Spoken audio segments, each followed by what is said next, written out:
Avvia ad Agrigento la 76esima edizione della Festa del Mandorlo in Fiore, con la sfilata dei gruppi folcloristici, con i bambini del mondo, da Piazza Pirandello fino a Piazza Cavour. Quindi l'esibizione dei gruppi alla presenza di gente, con uno spettacolo presentato da Giuseppe Moscato, un gallo allegorico, ha aperto la manifestazione, con i gruppi folk agrigentini che hanno proposto balli e canti tradizionali del nostro folklore. La manifestazione promuove da sempre l'avvento precoce della primavera, proponendo il messaggio di pace e concordia tra i popoli, con il simbolo dell'amicizia, il tripode, che sarà acceso martedì dinanzi al Tempio della Concordia. La manifestazione proseguirà fino al prossimo 17 marzo, con spettacoli al Palacongressi e al Teatro Pirandello, previsti anche mostre artigianato locale ed enogastronomia.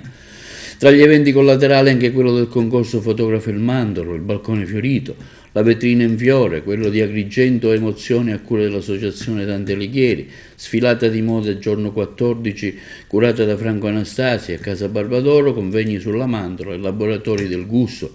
Dal 15 al 17 marzo lo Street Food Village in piazza Marconi e i mercatini del Mandorlo. Nella serata di sabato l'esibizione concerto di musica etnica degli Agricantus, Barbara Troia che ha cantato Rosa Balistreri e Mara Razza con 100% terrone.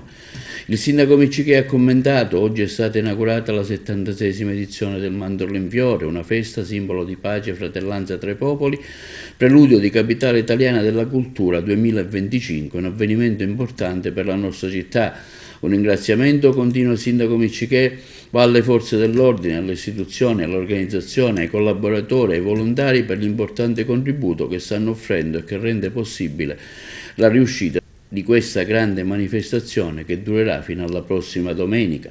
Un ringraziamento, afferma Miccichè, va alla cittadinanza e ai visitatori per la partecipazione e la calorosa presenza di questa magnifica domenica del 76esimo Mandorlo in Fiore organizzato dal Comune di Agrigento.